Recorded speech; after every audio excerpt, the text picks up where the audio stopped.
नमस्कार सभी को। अपनी बात राजस्थान इतिहास पे आधुनिक राजस्थान पे चल रही थी। उसमें हम प्रजामंडलों पे बात कर रहे थे। कल हमने मारवाड़ प्रजामंडल पढ़ा जो 1934 में बना था और उसी को आज हम आगे बढ़ाएंगे।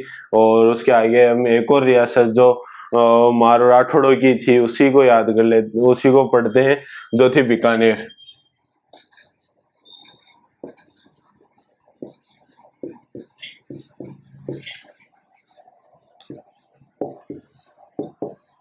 बीकानेर प्रजामंडल। बीकानेर प्रजामंडल की हम बात करें तो यहाँ पे जन जागृति का सबसे पहले हम बात करेंगे कि भाई और जगह भी अपने यही पढ़ाई की पहले जन जागृति का कार्य किसने किया था, वैसे ही ये यहाँ पे भी हम पढ़ेंगे कि भाई कौन सी संस्था थी या कौन थे जिन्होंने जन जागृति का कार्य किया था। यहाँ पे वो थी सर्वहितकारणी सभा।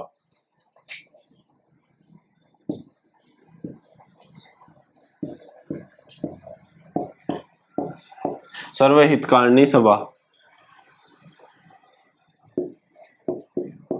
इसका गठन 1907 में किया गया था और जो कन्हैयालाल ढूंढ और स्वामी गोपाल दास उनके द्वारा इसका गठन किया गया था।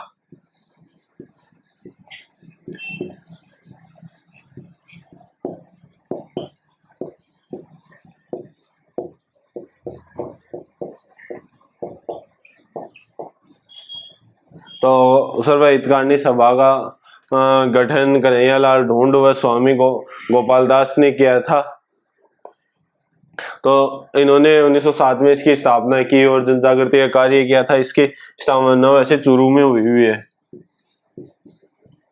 तो उस टाइम चूरू बीकानेर रियासत के अंडर ही आता था, इसी कारण इसी में हमको ये पढ़ना पड़ता है।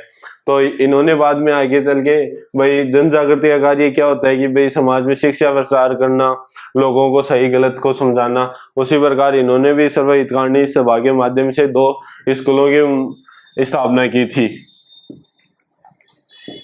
एक तो थी कबीर पाठशाला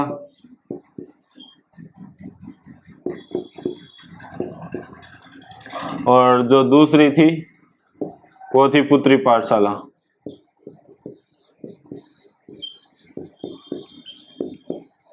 तो सर्वहितकारणी सभा के ये 2 कन्हैयालाल ढूंढ और स्वामी गोपाल दास ने 1907 में चूरू में इसकी स्थापना की थी।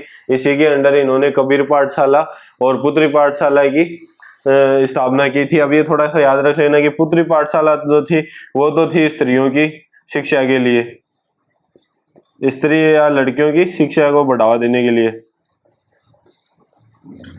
और अगर ये पूछ ले कोई कबीर पाठशाला किसके लिए थी, वो थी दलितों के लिए। दलितों को शिक्षा का अधिकार कम दिया जाता था उस टाइम, मतलब दिया ही नहीं जाता था। उच्च लोग थे वो ही पढ़ते थे। तो इन्होंने कबीर पाठशाला का गठन करके दलितों को भी शिक्षा का अधिकार प्रदान करवाया और लड़कियों की को पढ़ने के लिए भी इन्होंने पुत्री पाठशाला का गठन किया था। तो ये थोड़ा याद रख लेना कि सर्वहितकारणी सभा 1907 चूरू के अंदर बनी थी। कन्हैयालाल ढूंढ और स्वामी गोपाल दास के द्वारा इन्होंने 2 संस्थाएं स्थापित की थी। एक तो कबीर पाठशाला जो दलितों के लिए थी, एक और दूसरी थी पुत्री पाठशाला स्त्री या लड़कियों के लिए। तो ये देखो पुत्री से पुत्री पाठशाला और लड़कियों के लिए, और जो कबीर थे वो एक हमारे निम्न वर्ग से आते थे। तो ये याद रख लेना कि दलितों के लिए, तो ऐसे से याद रह जाएगा। इन्होंने जब किया फिर जन जागृति का कार्य भी होने लगा। लोगों में एक जन जागृति की भावना उत्पन्न हुई कि भाई ये सही है ये गलत है, क्योंकि शिक्षा एक नया विचार मोड़ देती है समाज के अंदर। उसी प्रकार इन्होंने भी यही कार्य किया था। फिर आगे चल के हमारे जो चूरू में धर्म स्तूप है,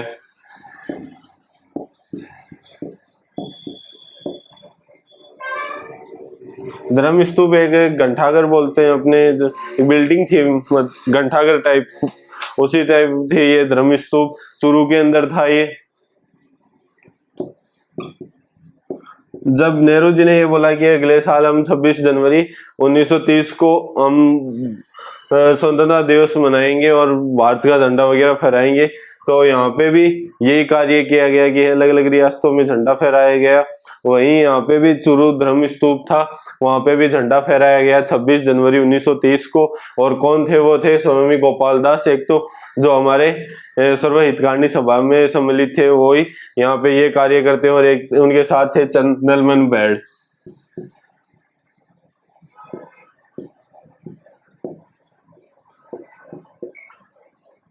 चंदनमल बैड व स्वामी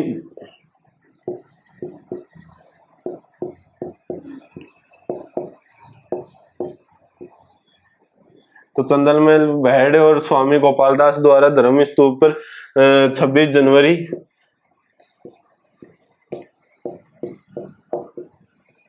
1930 को झंडा फहराया गया। भारत का जो झंडा था वो फहराया गया।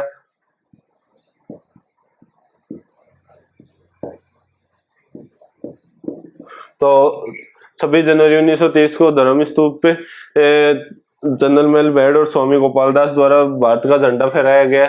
अब आपको ये छोटी सी बात लगती होगी कि भाई एक झंडा ही तो फहराया है, कितने क्या इससे बड़ी बात होगी? ये एक बड़ी बात थी, क्योंकि उस टाइम जो बीकानेर था वो एक अलग देश था, जैसे जयपुर अलग देश था। उस टाइम ये रियासतें ये देश हुआ करती थी, उसमें किसी अन्य देश का झंडा फहराना, जैसे आज हम भारत में अगर कोई पाकिस्तान का झंडा फहरा दे तो उसमें राजद्रोह का आरोप लगता है। उसी के दौरान इनके ऊपर भी राजद्रोह का मुकदमा चलाया गया, इनको भी सजा हुई। एक राजद्रोह का था कि भाई बीकानेर रियासत जो या देश मान लो, उसके अंदर आप किसी अन्य देश का झंडा फहराते हो तो ये एक राजद्रोह माना जाता है। फिर हमने जब गंगा सिंह पढ़ेंगे आगे तो उनकी हम बात करेंगे कि वो एकमात्र राजा थे जिसने तीनों गोलमेज सम्मेलनों में भाग लिया था, 30 के अंदर, 31 के अंदर और 32 के अंदर। तो ये द्वितीय गोलमेज सम्मेलन में गंगा सिंह यहाँ से गए हुए थे।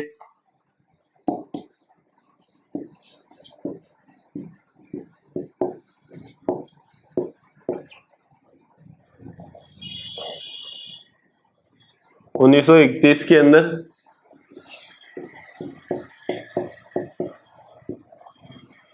गंगा सिंह उस टाइम के प्रसिद्ध राजा माने जाते हैं। अंग्रेजों के साथ सबसे ज्यादा किसी की बनती थी जो वो थे गंगा सिंह। हर सहायता भी यही करते थे। इन्होंने प्रथम विश्व युद्ध में भी भाग लिया था, द्वितीय में भी लिया था। इनके गंगा रिसाला जिन्होंने इनकी सेना थी ऊंटों की, उनकी स्थापना भी गंगा सिंह ने की थी, गंगा रिसाला की। उन्होंने प्रथम विश्व युद्ध में भी भाग लिया था गंगा रिसाला ने। तो ये गंगा सिंह थे। ये अच्छी छवि थी इनकी, ये अंग्रेजों के साथ अच्छी बनती थी, इस कारण ये द्वितीय गोलमेज सम्मेलन में भी भाग लेने गए थे लंदन के अंदर। तो पीछे से बाद में इनकी ख्याति थी कि भाई ये बढ़िया राजा ही जब जाके रुतबा में चाल लिया कि भाई मैं हूँ। जब जाए के बाद में इस जगह 2-3 व्यक्ति है जो बीकानेर दिग्दर्शन के नाम से पंपलेट छापते हैं।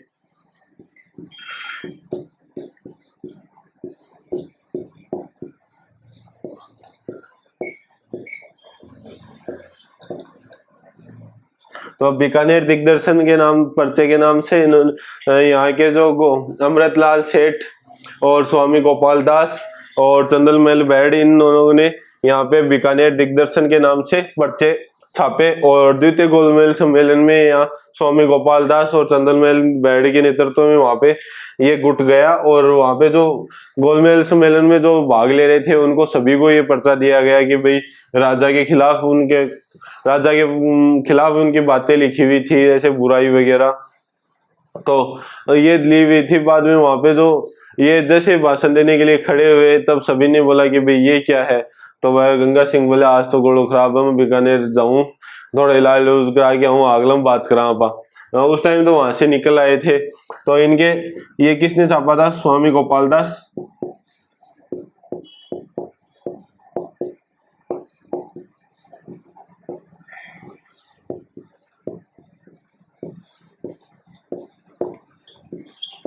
तो ये दो तो भाई ही जगह झंडा फहरा में जगह, दो को तो अपन ने यही याद रख जैसे कि भाई दोनों झंडा फहराया। एक था अमृतलाल सेठ,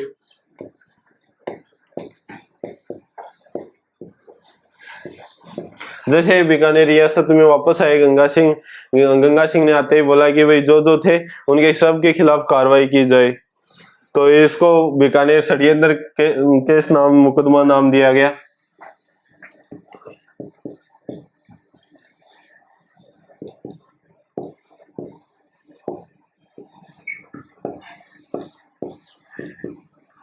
क्योंकि गंगा सिंह का कहना था कि भाई लंदन के मेरे खिलाफ कुछ कहना ही था तो यहाँ बीकानेर में कहते, और जो दूसरे देश के अंदर अपनी छवि खराब क्यों की आप लोगों ने बीकानेर की।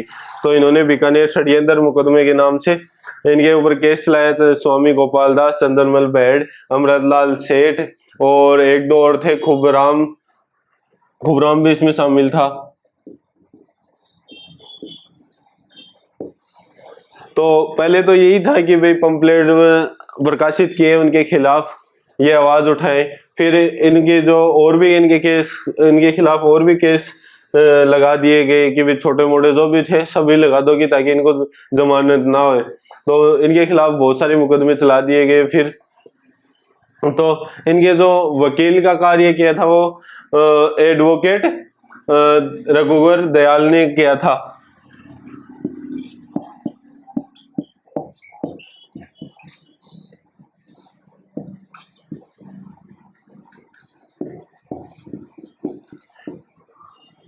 तो क्रांतिकारियों की तरफ से अपील किसने की थी? पैरवी।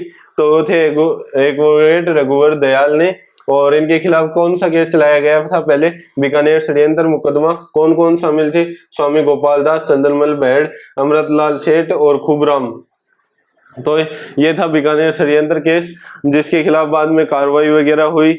लोगों में आक्रोश भी हुआ कि भाई इनको सजा क्यों दे रहे हो, मतलब एक केस के बदले 3-4 केस लगा दिए थे इनके ऊपर। तो ये था अपना बीकानेर षड्यंत्र केस।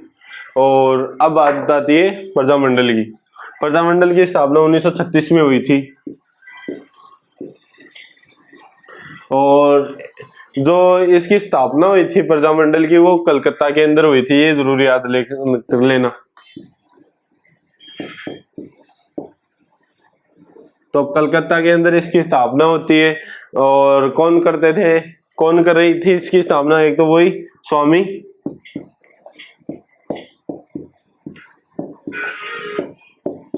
स्वामी गोपाल दास। एक ये नाम तो आपको पक्का याद रखना है कि स्वामी गोपाल दास इसमें शामिल थे। और वेद मगाराम। इसमें जैसे मेन अगर कोई पूछ ले कि भाई जैसे मारवाड़ के अंदर भी हमने जयनारायण व्यास को मेन माना था, वैसे वेद मगाराम भी इसमें मेन थे।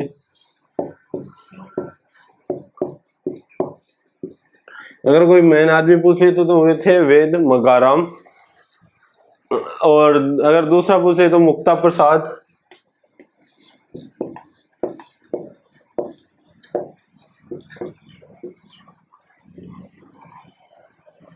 तो भाई ये मेन और इनकी जो सन है वो आपको याद रखनी होगी।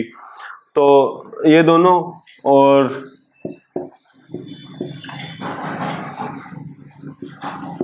एडवोकेट रघुवर दयाल भी इसमें शामिल थे कि उन्होंने भी इसकी स्थापना में सहयोग किया था। और श्री राम आचार्य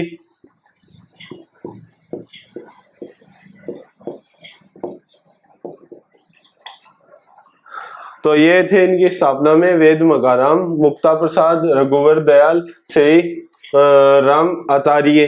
कलकत्ता में बीकानेर प्रजामंडल की स्थापना हुई थी 1936 के अंदर। तो ये याद रख लेना कि भाई बीकानेर रियासत की प्रजामंडल की स्थापना बीकानेर में न होकर कलकत्ता में हुई थी। ये थोड़ा आपको याद रख लेना है। और एक जैसे इसमें एक लेडी का भी नाम आता है, लक्ष्मी देवी आर्य। तो लक्ष्मी देवी जो आचार्य थे वो भी इसके प्रजामंडल के स्थापना में सहयोग करते हैं। और क्योंकि इनका एक बार एग्जाम में पूछ भी लिया था कि भाई किस का सहयोग था इसमें महिला में, तो वो थी लक्ष्मी देवी आचार्य। और क्योंकि इसका पूछने का कारण यह था कि जो इसका प्रथम अधिवेशन हुआ था बीकानेर प्रजामंडल का, उसकी अध्यक्षता भी लक्ष्मी देवी आचार्य ने की थी। तो ये थोड़ा याद रख लेना। मेन कौन थे? वेद मगाराम। और अन्य में हम बात करें तो मुक्ता प्रसाद, रघुवर दयाल, श्री राम आचार्य, लक्ष्मी देवी आचार्य। तो ये थे अपने बीकानेर प्रजामंडल की स्थापना में 1936 कलकत्ता वेद मकाराम मुक्तारा प्रसाद रघुवर दयाल श्री राम आचार्य और श्री वो लक्ष्मी देवी आचार्य, इन्होंने प्रथम अधिवेशन हुआ था बीकानेर प्रजामंडल की, उसकी अध्यक्षता भी लक्ष्मी देवी आचार्य ने की थी।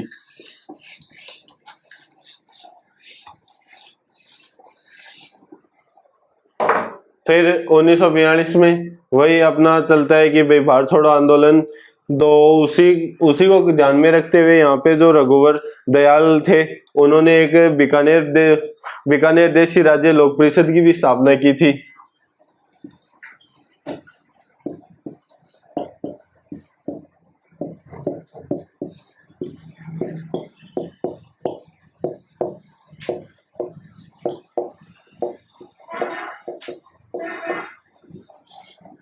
और इसकी स्थापना कौन करते हैं? रघुवर दयाल गोयल।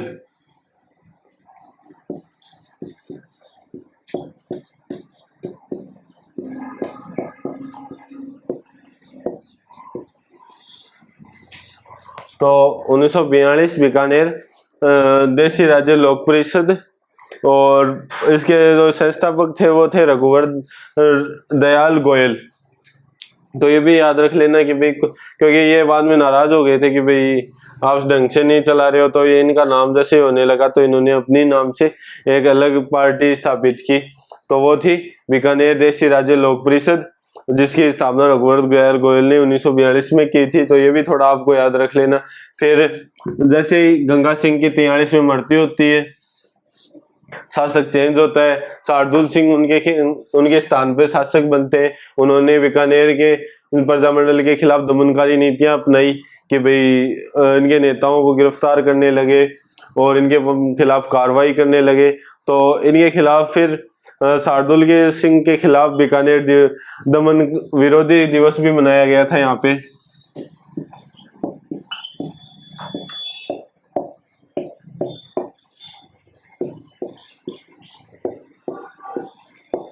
क्योंकि 43 में गंगा सिंह की मृत्यु हो जाती है। पहले तो बीकानेर प्रजामंडल की स्थापना के समय गंगा सिंह यहाँ के शासक रहते हैं, फिर 43 में जैसे उनकी मृत्यु हो जाती है तो उनके स्थान पे बनते हैं शासक शार्दुल सिंह। तो उनके खिलाफ उन्होंने प्रजामंडल के खिलाफ कार्रवाई करना स्टार्ट कर दी। तो उनके खिलाफ बीकानेर दमन विरोधी दिवस मनाया गया। वो कब था? 26 अक्टूबर 1944।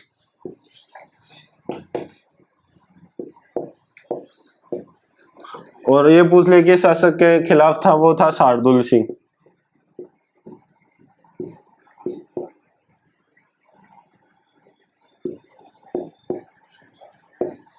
तो ये भी याद रख लेना कि भाई हमने जैसे कल कृष्णा दिवस और शिक्षा दिवस तो मारवाड़ के अंदर पढ़े थे, वैसे बीकानेर दमन विरोधी दिवस जो था वो था बीकानेर में किसके खिलाफ था? शासक शार्दुल सिंह।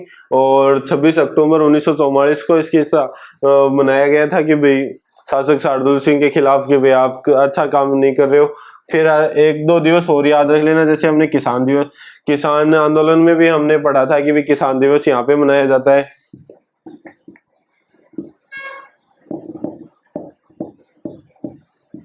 वो कब था? 6 जुलाई।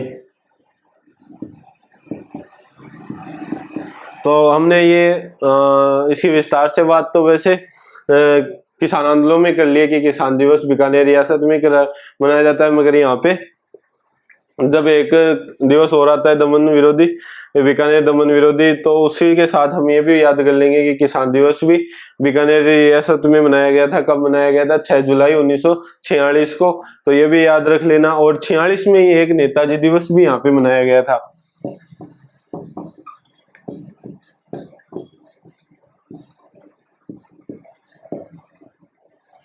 तो ये दोनों ही याद रख लेना कि 46 में 2 दिवस मनाए गए थे बीकानेर में, और एक 44 में मनाया गया था। तो 46 में कौन से? किसान दिवस जो 6 जुलाई 1944 को, नेताजी दिवस भी 1946 को यहाँ पे मनाया गया था। और जो बीरबल दिवस भी हम आगे पढ़ेंगे, जैसे 17 जुलाई को, वो भी मनाया गया था। 1946 को वो मनाया गया था बीरबल, शहीद बीरबल दिवस था वो।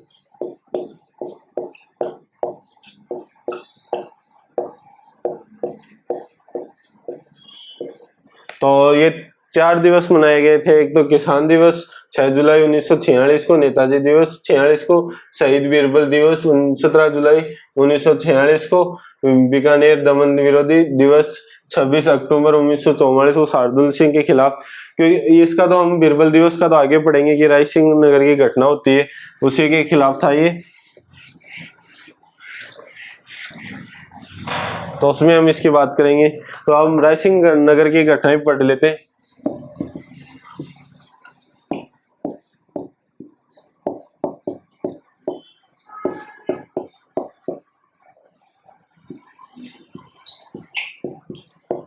ये कहाँ पे हुआ था? ये था गंगानगर, श्री गंगानगर।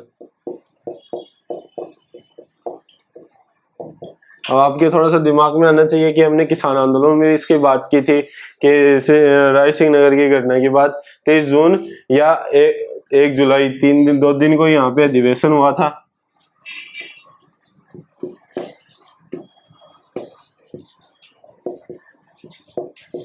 उन्नीस सौ 46 को, तो यहाँ पे एक अधिवेशन 30 जून को तैयार 1 जुलाई 1946 को ही राय सिंह नगर में यहाँ पे अधिवेशन होता है। शासक शार्दुल सिंह के द्वारा फायरिंग के ऑर्डर दिवा देते हैं कि भाई इसको रोको, तो भाई पुलिस यहाँ पे फायरिंग का ऑर्डर दे देती है। यहाँ पे एक मोर्चा निकल रहा था, उसमें थे सही बीरबल, तो बीरबल के यहाँ पे फायरिंग के दौरान मृत्यु हो जाती है। यहाँ पे बीरबल शहीद हो जाते हैं।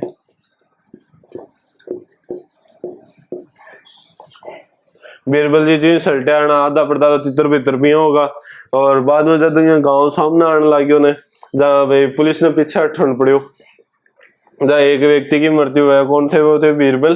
तो इनकी मृत्यु तो वैसे 1 जुलाई को होती है, मगर बाद में यहाँ पे संचार के साधन उस टाइम इतने थे नहीं, तो बाद में सभी को पता लगा, तो इनके शहादत के लिए, मतलब बोलते मोक्ष के लिए, जो 17 जुलाई को इनको समर्पित किया गया कि 17 जुलाई को बीरबल शहीद दिवस मनाया गया। तो ये भी याद रख लेना कि राय सिंह नगर यहाँ पे फायरिंग के दौरान बीरबल की मृत्यु हो जाती है, तो उनके जो उनको शहीद के रूप में मनाया गया था वो था 17 जुलाई, उनके दिवस के रूप में मनाया गया था। तो ये थोड़ा याद रख लेना राय सिंह नगर की घटना। यहाँ पे प्रजामंडल के कार्यकर्ता और किसान आंदोलन के कार्यकर्ता इकट्ठे हो रखे थे बातचीत करने के लिए। तो इनके दो दिन चला था ये अधिवेशन, एक तो था 30 जून और 1 जुलाई 1946 को। तो 1 जुलाई को जैसे शासक ने यहाँ पे बोला कि इसको रोको, तो पुलिस ने यहाँ पे फायरिंग के ऑर्डर दे दिए। फायरिंग में बीरबल शहीद हो गया। तो फिर इसके लिए 17 जुलाई 1946 को बीरबल शहीद दिवस मनाया जाता है।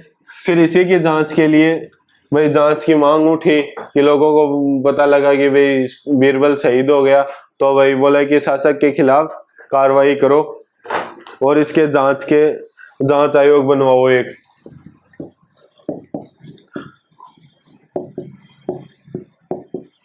तो राय सिंह नगर के जांच आयोग में थे एक तो हमारे हीरालाल शास्त्री,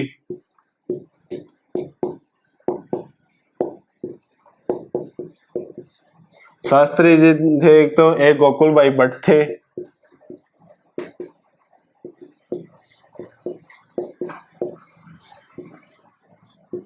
इनके हमने हीरालाल शास्त्री तो हमने कल बात कर ली थी कि भाई जयपुर प्रजामंडल की जो स्थापना में सहयोग करते हैं वो थे हीरालाल शास्त्री। फिर जेंटलमैन एग्रीमेंट भी इन्हीं के साथ हुआ था, और बाद में गोकुल भाई भट्ट को हम आगे बढ़ेंगे सिरोही के अंदर। और एक जो हमारे बीकानेर के थे वो थे रघुवर दयाल गोयल। तो ये 3 व्यक्तियों को जांच आयोग में भेजा गया। एक तो थे हीरालाल शास्त्री, गोकुल भाई भट्ट और दूसरे थे रघुवर दयाल गोयल।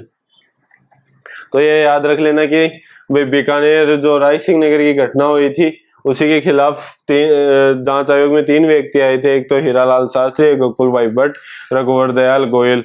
गोयल जी बोला मैं वकील टाइप हूँ, मैं वकील हूँ, जना बोले मैं ढंग से समझूं। हीरालाल शास्त्री युवा थे तो उनका ये हो गया। तो ये था हमारा बीकानेर प्रजामंडल